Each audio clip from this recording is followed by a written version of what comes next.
მოგესალმებით აპოლინა სამყაროში. და ძალიან გემრიელი რეცეპტი მაქვს თქვენთვის და შემოგთავაზებთ ყველასთვის საყვარელ ტორტს, რომელსაც ქვია რაფაელო.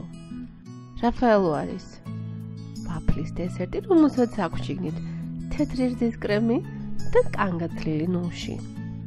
ხოლო გარედან შემოსილია ქოქოსის ფანტელებით. რაფაელო ტორტის უამრავი რეცეპტი არსებობს და კი შემოგთავაზებთ ერთ ძალიან გემრიელ ტორტს, რისთვისაც მოვამზადებ. პირველ რიგში ბისკვიტს და მჭირდება კვერცხი, შაქარი, ფქვილი, ციკვე მარილი, გამაფხვიერებელი, სიმინდის სახამებელი, ცხელი წყალი და ვანილის პასტა.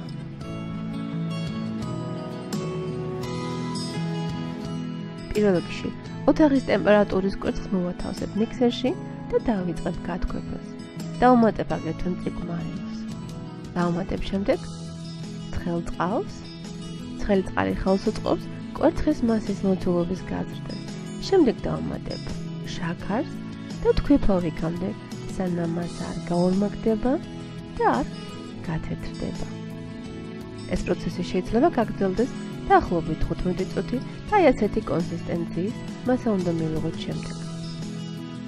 ახლა კი ფქვილს დავუმატებ სიმინდის სახამებელს და გამაფხვიერებელს. აურევ ერთმანეთში კარგად.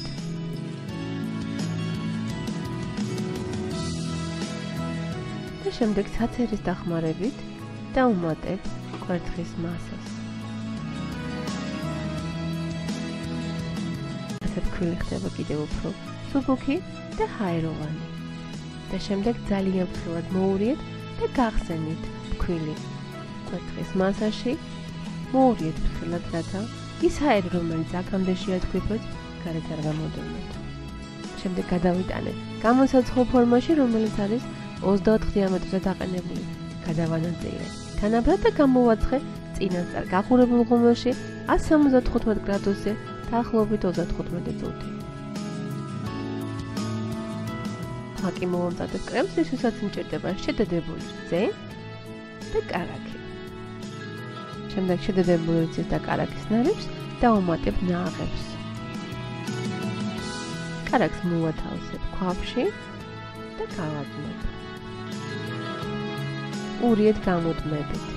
როდესაც გადნება, დავუმატეთ შემდეგ შედედებული რძე.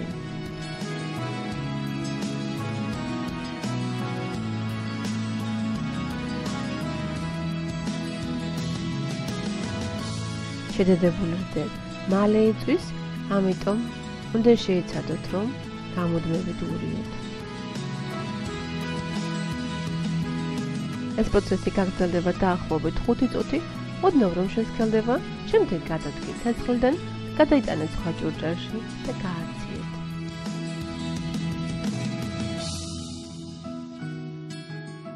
მე გადავაფარე პარკი და გავაჩერე ჩემთან მთელი ღამე. ეს აუცილებელი არ არის, შეგიძლიათ მაშინათო მომზადოთ, როდესაც გაცივდება. ჩემი ბისკვიტი გამოცხვა და ფრთხილად მოვაცილებ გამოსაცხობი ფორმის კედლებს.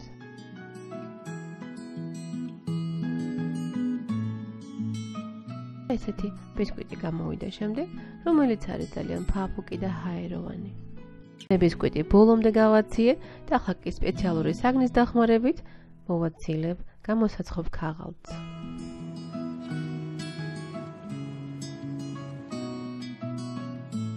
ბისკვიტი შეგიძლიათ 3 ნაწილად გაყოთ.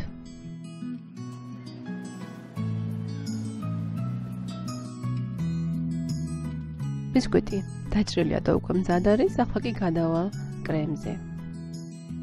ახლა კი მოვამზადებ კრემს სრულყოფილად, რისთვისაც მჭირდება კიდევ 600 მl ნაღები და 3 ნაღების გასამაგრებელი. თუ ნაღების გასამაგრებელი არ გაქვთ, გამოიყენეთ ჟელატინი. ნუში და აგრეთვე ამარეტო. ამარეტოს აქვს ნუშის არომატი. მე წინასწარ კანგათლილი ნუში მოვხალე, რადგან ესე უფრო განსაკუთრებული გემო აქვს შემდეგ. და გადავიტანე სხვათაში, რომ გაცივდეს.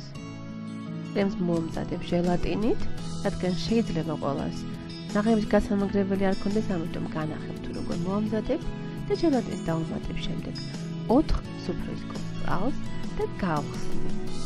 გავაჩერებ დაახლოებით 10 წუთი ხოლო შემდეგ გავთქვებო ძალიან ცივ ნაღებს.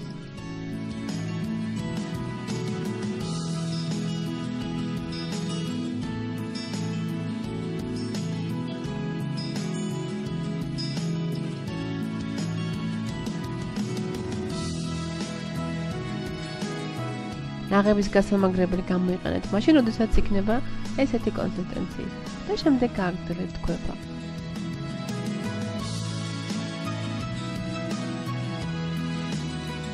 როდესაც მასა გამაგდება, უკვე მზად არის. ნაღებს ბევრი თქვება არ ხდება. 10 წუთის შემდეგ ჟელატინი გავაცხელე და როდესაც შეგრძელდა დავამატე 2 კოვზი ნაღები. და შემდეგ ჟელატინიანი მასა დავამატეთ მთლიან ნაღებს და მოურიეთ ფრთხილად. როგორც ხედავთ, აი ესე გამოიყურება შემდეგ. ცივ მდგომარეობაში შედედებული რიცხვა კარგი. შემდეგ გადავიდან დიდ თასში და დავუმატებ რამოდენიმე კოვს ნაღებს.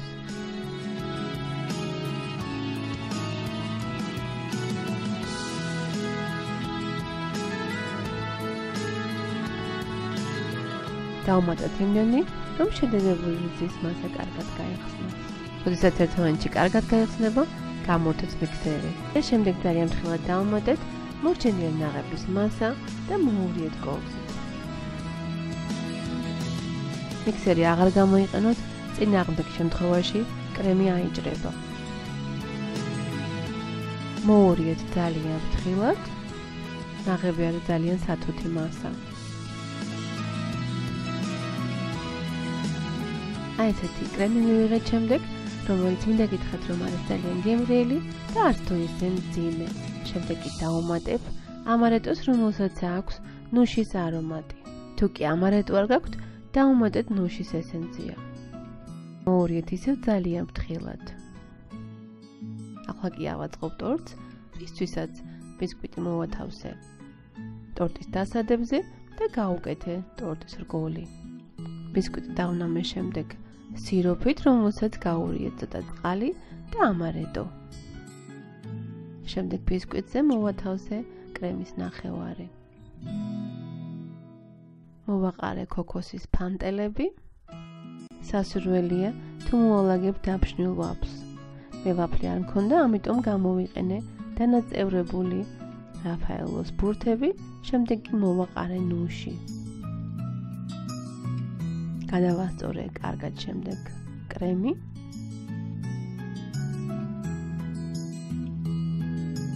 და შემდეგ მოვათავსე კიდევ ბისკვიტის მეორე ნაწილი, რომელიც აგრეთვე დავნამე და დავუმატე მორჩენილი კრემის მეორე ნახევარი. დავუმატე ქოქოსის ფანტელები, შემდეგ დანაწევრებული ქოქოსის ბურთები და ბოლოს ნუში. ბოლო ბისკვიტსაც დავნავ შიგნიდან და შემდეგ მოვათავსებ კრემის ზემოდან. გაასწორეთ, რომ შემდეგ ტორტი იყოს თანაბარი და მოვათავსეთ მაცივარში დაახლოებით 2 საათი. დაახლოებით 2 საათის შემდეგ ფრთხილად მოვაცილებ ტორტის რგოლს. მინდა გითხრათ, რომ ტორტის რგოლი აუცილებელი არ არის, რადგან კრემი არის საკმაოდ მყარი. და შემდეგ გარედან გავლესავ ტორტს. ეს არის ნაღების კრემი, რომელიც გათქვების შემდეგ ცოტა მოვიტოვე. შემოულესეთ გვერდები ისე, რომ ცარიელი ადგილი არ დაჭრეს, თორემ შემდეგ ქოქოსის ფანტელები არ მიიწედება.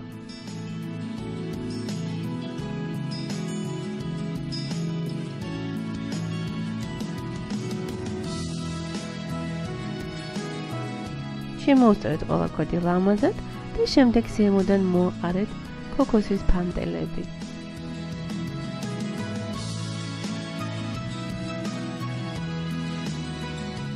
ხოლო გვერდებისთვის კი გამოიყენეთ ბრტყელი საგანი, რომლის მეშვეობითაც შეგიძლიათ შემდეგ ქოქოსის ფანტელები მოაყაროთ.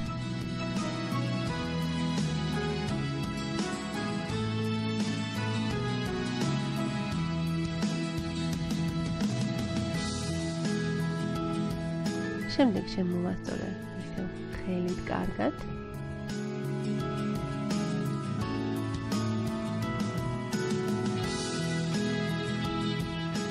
ტორტი კიდევ უფრო ლამაზი რომ ყოფილიყო, საკონდიტრო პარკში მოვათავსე კრემი და დავაჯინე ფიგურები.